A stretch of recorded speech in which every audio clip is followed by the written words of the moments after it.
wide variety of bills became law. One in particular sparked controversy and gained national attention.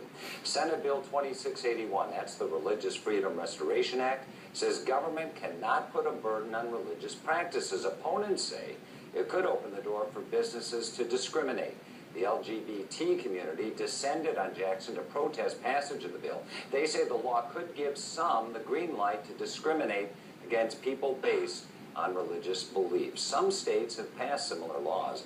As the rally in Jackson showed, the issue is of great concern to the gay community, and here to talk about that is Jeff White with the Mississippi LGBT Community Center. Jeff, thanks for joining us here on the program. You participated in that protest up in Jackson. What's your greatest concern? When you look at this Senate Bill 2681, I want to say it seems so ill-advised to me, but what's your greatest concern?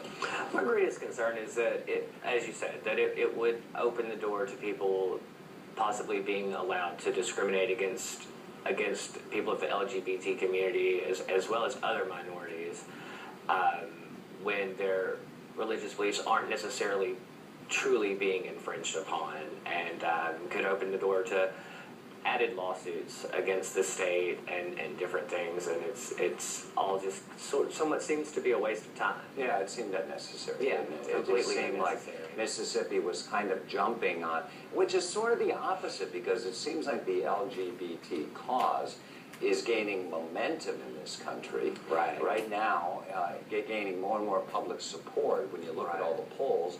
And you have to scratch your head and wonder, what was the Mississippi legislature thinking, because it's bad for business and bad for our state's image.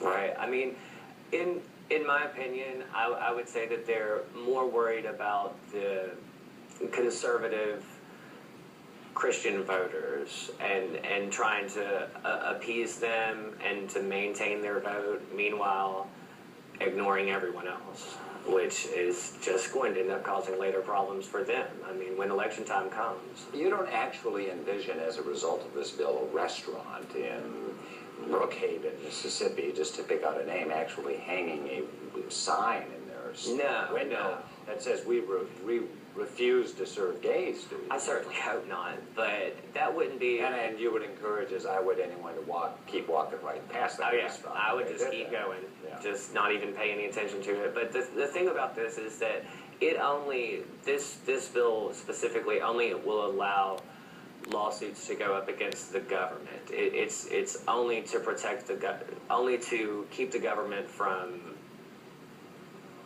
causing a burden on someone from exercising their religion. It doesn't support private business owners or individuals. I don't know if a lot of people know the history of this. Well, first of all, in Arizona, Governor Jan Brewer saw the light, and she vetoed a very controversial bill in her state. Did you think for even a moment Phil Bryant was going to veto that bill? I honestly did. Really? I have hope. It may not be well placed, but I try to have hope that people are going to actually understand what they're doing. He has a gay son, so for that reason, I hoped that maybe he would have some compassion towards not just all gays, but as well as his family. You know.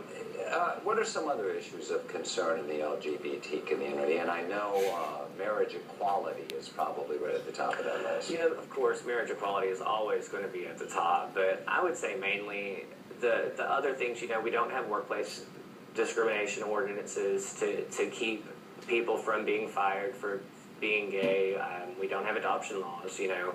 Two people that they're together and they're raising children, only one of them is allowed to legally be their parent, and the other person just gets the hard stuff about parenting, you know. Do you feel there's some positive movement in those arenas in terms of changing not only public opinion, which you seem to be, as I said a moment ago, seeing some movement on, but in terms of politicians and elected officials? It's changing. I will say, I mean, we've got a lot of support from other senators, Senator Simmons, many people in the Mississippi legislature. And I have one last question. I'm over, so you're going to have to give me a very short answer. When you go to these protests, I always see about 11 people at these protests. Are you a little disappointed that more people who believe in equality and justice don't participate? Well, now, our last one had about 100. And then eyebrow the one eyelash. yesterday had about 75. But yeah, I would like to see more people get together, but it's hard to do that. It's hard to get people to do that, to put their face out there, because they can lose their job. All righty. Jeff White, thanks so much for joining us. Thank you for having me. And good luck to you. Yes, sir. Remember, we invite you to comment on all of our stories on our website, and that does include Facebook, of course. Just go to WLOX.com and tell us what you think. Coming up to